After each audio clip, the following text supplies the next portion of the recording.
Welcome back to Motivation Library. Today we are diving deep into Simon Squibb's What's Your Dream? Oh, yeah.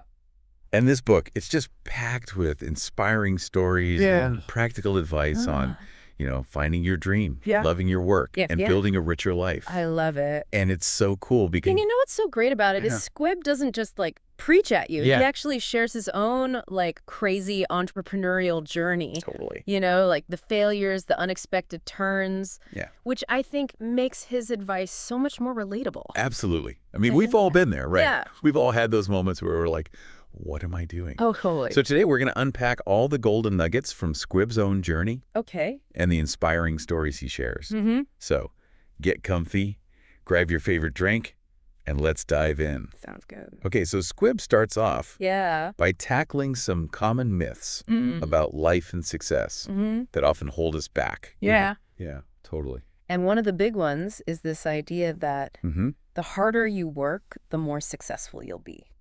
Yeah, I've heard that one. I think we've all fallen for that one at some point. Totally. Yeah. But Squibb's like, hold on a second. Right. It's not about sheer effort.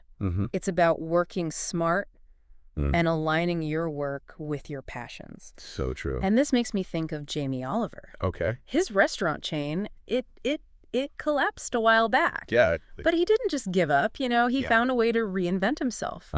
And it just proves that failure doesn't have to be the end. Right. What's fascinating is how Jamie Oliver, he used that failure as a springboard to explore different avenues, like his focus on food education and social change. Right. And he's really made a huge impact in those areas. He has. It just shows that sometimes, setbacks can actually push us in a direction we never even considered. Yeah, but it turns out to be, even better. Yeah. Squibb even shares his own experience. Oh, really? With a failed comic book venture called Devishard. Devishard. Oh, okay. It's a total financial disaster. Oh, no. But he learned so many valuable lessons from it. What kind of lessons? Well, business lessons, but also life lessons. And get this. What? It actually saved him from a potential partnership. Oh, my gosh. With, wait for it, Harvey Weinstein. Wow. Talk about dodging a bullet. I know, right? That's insane. It's just a prime example of how something that seems like a complete failure at the time can actually protect us from something so much worse. Oh, for sure. Yeah, in the line. Totally. And it brings us to another myth Squibb tackles. Okay. This whole belief that failure is, catastrophic.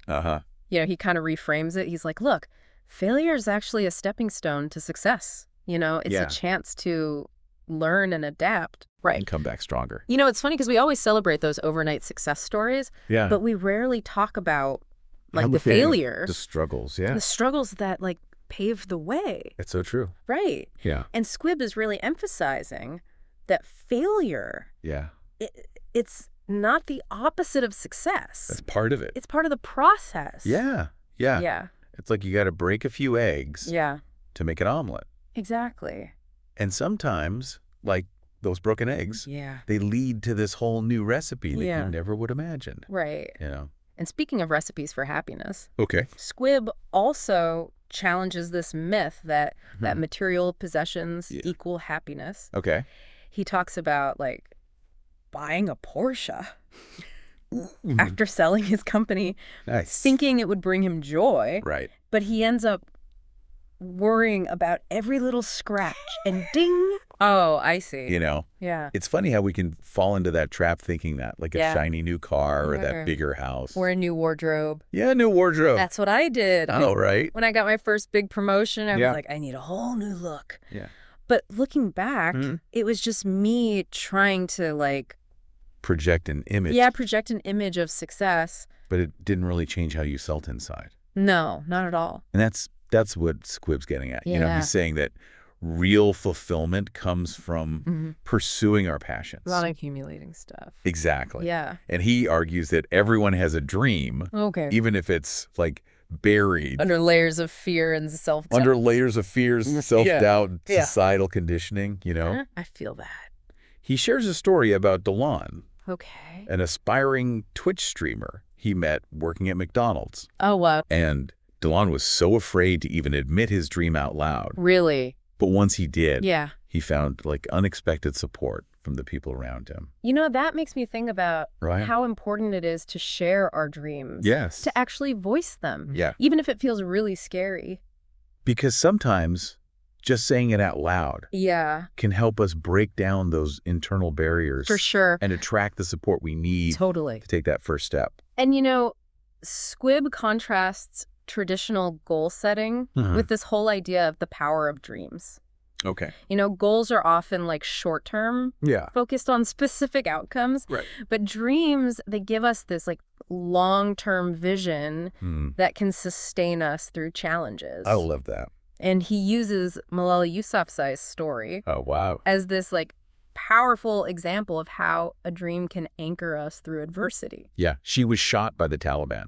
I know, it's for advocating for girls' education. Yeah. But never gave up on her dream. She's such an inspiration. Talk about inspiring. I know. I mean, it shows how a powerful dream can give you the strength to face like unimaginable obstacles. Totally. And, it really makes you think about the difference between simply setting a goal. Yeah. Like, I want to lose 10 pounds. Yeah, exactly. Versus having this like driving dream that connects to a deeper purpose. It's a whole different level. Right. Yeah. It's like the goal might get you to the gym. Okay.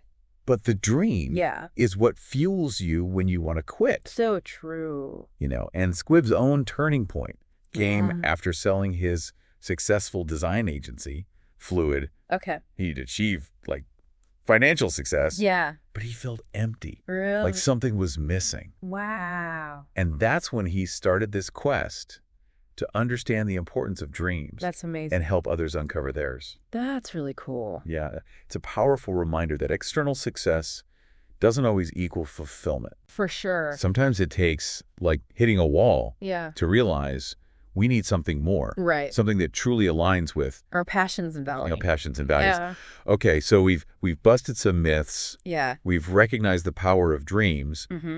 But how do we actually turn those dreams into reality? Yeah, that's the big question. Well, Squibb says purpose is the key. Purpose. Purpose. Okay, so like what do you mean by that? So purpose is that driving force. Okay. That gives your dream direction and makes it feel worthwhile. Right. Even when things get tough. Oh, yeah, for sure. Remember how Squibb almost lost his company Fluid? Yeah. Because of that? Yeah.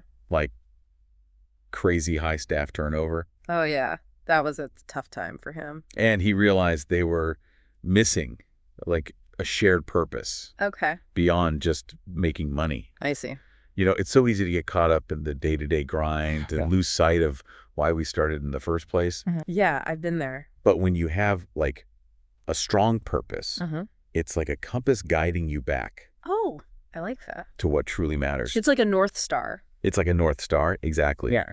And for Fluid, that shift in focus to celebrating creativity and valuing their designer's work, it made all the difference. Really? It improved staff morale. That's great. Retention. Awesome. It brought this like renewed sense of passion and purpose to the entire company. That's incredible. It's a great example of how purpose can drive both personal and professional success. That makes sense. And Squibb's current dream. Yeah. Promoting the hashtag give without take mindset. I love that hashtag. It shows how one dream can have like multiple purposes. Okay. It's about fostering community, empowering entrepreneurs, encouraging kindness. I love it. It's about making a positive impact on the world. Something bigger than ourselves. Totally. It's like that, like ripple effect, right? Oh, yeah. When we focus on giving without expecting anything in return, it inspires others to do the same. It's contagious. It's contagious. Yeah. And Squibb argues that purpose can actually help us overcome those everyday challenges that can like derail our dreams. Okay. Procrastination. Oh, I struggle with that. Bad habits. Yeah. Self-doubt. That one too? When you have a clear purpose, yeah, it gives each day meaning. Right. And helps you stay focused on the bigger picture. That makes sense. He uses Sarah Blakely and Spanx. Oh, yeah. I love Spanx. As an example. Okay. Blakely turned her frustration with pantyhose into $1 billion business. Wow. It wasn't just about, like, creating a product. Okay. It was about solving a real problem. Right. For women. She saw a need. Exactly. And she filled it. And that purpose fueled her success. That's incredible. It's amazing how a need-driven purpose can transform a simple idea into a global phenomenon. Because you're not just selling a product. Right. You're offering a solution. Yeah. A better way of life. Yeah, I like that. And I think that resonates with people on a much deeper level. Totally. It's not just a transaction. It's about making a real difference in people's lives. All right, so we've got this dream. Okay. We found our purpose. But how do we actually start making it happen? Yes, the next step. So Squibb provides 7 actionable steps. Okay, I'm ready. To help us break free and pursue our dreams. Let's hear them. All right, step 1. Hit me. Ditch those limiting beliefs. Okay, easier said than done. I know, right? But I'm listening. All those excuses we tell ourselves. I don't have time. I don't have time. It's not for me. It's not for me. I'm not good enough. I'm not good enough. Yeah, we all have those. We all have them. Yeah. But Squibb challenges us to confront them head on. Okay. And realize that they're often just roadblocks we've created in our own minds. It's true. We can be our own worst enemies sometimes. Squibb's next step is find your first customer. Ooh, that sounds daunting. It might sound daunting. Yeah. But he emphasizes that it doesn't have to be this huge, elaborate thing. Yeah. He shares this story about spontaneously becoming a Tesco employee's first customer. Really? Simply by believing in her dream and buying her product. That's It's a reminder that sometimes the smallest actions can have a huge impact. It's all about taking that first step. Exactly. However small it may seem. Right. It's like building momentum. Yes. Once you start moving, things start happening. Things start happening. That's a great way to put it. Yeah. And Squibb also stresses the importance of confronting our problems head on. Don't avoid them. Don't avoid them. Yeah. He tells this story of David Day, the aspiring chef, whose dream was totally derailed by unaddressed financial issues. I see. Like a cautionary tale, reminding us that ignoring problems won't make them go away. They'll just get bigger. They just get bigger and create roadblocks to our success. It's like that saying, a stitch in time saves 9. Exactly. The sooner you address the problem, the easier it is to overcome it. Absolutely. And stay on track towards your goals. And even when we do face setbacks, Squibb reminds us that failure is not the end. Okay. It's a chance to learn and improve. That's a good way to look at it. He uses his own investment in Red Letter Days as an example. Yeah. The company ultimately failed. Oh, I didn't know that. But he learned such a valuable lesson. What was it? About the importance of understanding the founder's personal connection to their business idea. That's interesting. It highlights the importance of not just investing in an idea, but in the person behind it. The person behind it, yeah. What's their motivation? Right, their why. Their why, exactly. That makes a huge difference. Because that's what will ultimately determine their level of commitment and resilience. That's a good point. Right. Yeah. It's about passion and purpose. Not just profit. Not just profit. And now for maybe the most challenging step. Okay, I'm ready. Squibb encourages us to harness our pain. Harness our pain. To turn past experiences into fuel for our dreams. Interesting. He's very open about his own challenging childhood. Really? Being abandoned by his mother at 8. Oh, wow. Losing his father. That's awful. And becoming homeless at 15. That's so tough. It's remarkable how he reframes these painful experiences. Yeah. Not as something that defines him, but as something that has shaped his resilience and determination. Wow, that's powerful. It's a powerful reminder that our past doesn't have to dictate our future. We have a choice. We have a choice. Yeah. We can choose to let those experiences break us. Right. Or we can use them to fuel our fire. Okay. And create something positive. I love that. And that brings us to step 6.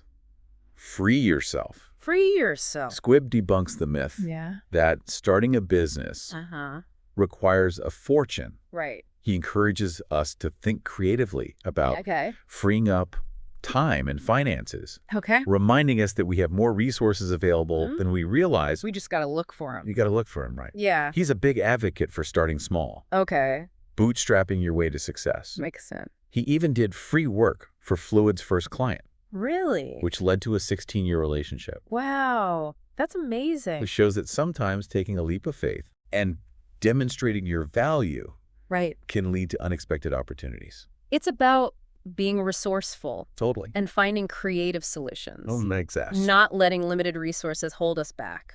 And finally, step 7, share your dream. Share your dream. Squibb urges us to overcome the fear of judgment. Okay.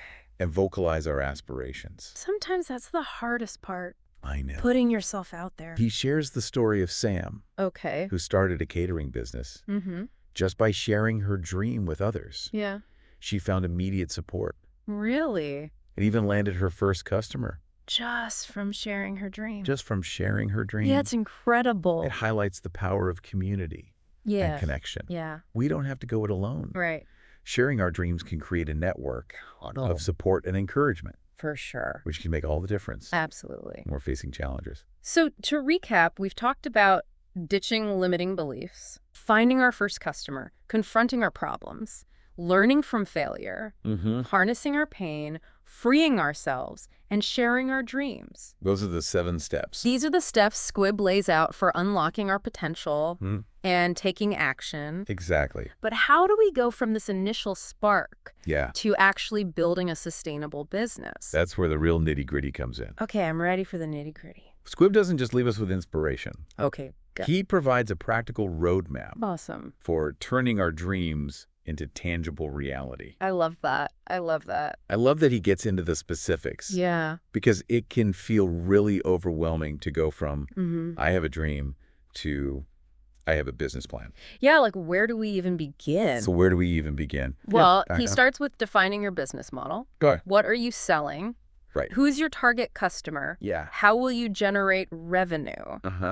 You know, it sounds basic, but it's amazing how many people just like skip over these fundamental questions. It's like building a house without a blueprint, right? Exactly. So you might end up with something. Yeah. But it might not be what you envisioned. Yeah. Or worse. Or it could just fall apart completely. Fall apart completely. Yeah. And Squibb reminds us that we're not just selling a product or service. Right. We're also selling ourselves. Oh, yeah. Building a personal brand. Yeah. Showcasing your expertise. Okay. And passion is crucial for establishing trust and attracting customers. It's about telling your story. Yeah. Connecting with people on a deeper level. Yeah, I think people are much more likely to support a business when they feel like they know and trust the person behind it. Absolutely. And speaking of trusting your gut, Squibb encourages entrepreneurs to be like bold and creative in their marketing. I love that. You know? Yeah. Just think outside the box. I love how he encourages us to think outside the box. Yeah. He even did a fly posting stunt to promote HelpBnk. What's fly posting? Putting up posters all over the London Underground for free. Oh, wow. Now, he does caution against breaking the law. Yeah, probably a good idea. But the point is to be daring. Okay. To find unconventional ways to get noticed. Right. In a world that's just saturated with advertising, you got to find a way to stand out. You got to stand out. Yeah. He also talks about the importance of validating your ideas. Okay. Just because we think something is brilliant doesn't mean our target audience will agree. That's a good point. It's easy to get caught up in our own enthusiasm. Yes. And forget to, like, get feedback from potential customers. Right. Squibb shares this example of creating a video that initially flopped. Oh, no. But eventually inspired a complete stranger to pursue their own business idea. Wow. It's this reminder that sometimes what we perceive as failure can actually plant seeds of inspiration for others. I love that. You know? Yeah. And speaking of seeds, Squibb emphasizes the importance of nurturing those early customers. Yeah. They're not just transactions. Right. They're the foundation of your business. Yeah. Happy customers become your biggest advocates through word-of-mouth marketing and referrals. It's about building relationships, exceeding expectations, creating like a loyal community around your brand. It's like, I love how he calls it organic growth. Oh, yeah. It's like you're cultivating a garden. Right. You got to tend to it, nurture it, create the right conditions for it to thrive. And as your garden grows, you might need to think about scaling your business. Okay. Squibb is a big proponent of reinvesting profits. Makes sense. He talks about how Fluid used their early profits to invest in new ventures and expand their service offerings. That's smart. It's about playing the long game. Yeah. And using those early wins to fuel sustainable growth. It's a smart approach. Right. Because it allows you to build a solid foundation. Yeah. And create a more resilient business that can weather the storm. But even the strongest businesses sometimes reach a point where it's time to move on. Okay. Whether it's due to changing priorities, burnout, or a desire to pursue new ventures. I see. Squibb talks about this as divorcing your business. Divorcing your business. Okay. It can be a really emotional process. I bet. But it's important to recognize when it's time to let go. Yeah. And embrace new opportunities. He talks about his own experience selling fluid. Yeah. Emphasizing the importance of being certain of your decision. And carefully considering the terms of the sale. Right. It's not just about getting the highest price. Right. It's about finding the right fit for the future of the business. Right. And ensuring that your legacy, the values and vision you've built, are carried forward. It's like finding a new custodian for your dream. For your dream. Yeah. Someone who will continue to nurture it and help it grow. But exiting your business doesn't mean your dreams have to end. No, not at all. Squibb uses his current venture, HelpBnk, to showcase how entrepreneurs can keep that spark alive by adapting and evolving their approach. I love that. It's inspiring to see how he has channeled his entrepreneurial drive into a new venture that aligns with his evolving purpose. It's a reminder that our dreams can take on new forms and continue to inspire us throughout our lives. Totally. And ultimately, Squibb's message extends beyond the realm of business. He encourages us to embrace a give without take mindset, not just in our professional lives, but in everything we do. Yeah. It's about moving beyond, a transactional way of thinking. And recognizing the power of small acts of kindness. It's about making a conscious effort to help others. Without expecting anything in return. Exactly. Squibb challenges us to help someone every day. Every day. Yeah. Whether it's offering a listening ear, lending a helping hand, or simply just showing appreciation. Yeah, those little things can make a big difference. He believes that these small acts of kindness can create a ripple effect of positivity. Yeah. Making the world a better place. One interaction at a time. One interaction at a time. I love that. So as we wrap up our deep dive into what's your dream? What's your dream? I want to leave you with this. Okay, hit us with it. What truly resonates with you? Okay. What are you passionate about? What pain points do you see that you want to address? Yeah. And how can you use your unique skills and experiences to help others and make a difference? Great questions. Remember Squibb's powerful words? Oh, yeah. What were they? In order to make your dream come true, you need to help someone else's dream come true. I love that. Thank you for joining us on this this deep dive into What's Your Dream? Yes. Thank you for listening. We hope it's inspired you to unlock your own aspirations and embrace the power of giving without taking. Absolutely. Until next time. Yeah. Keep dreaming big. Keep dreaming big.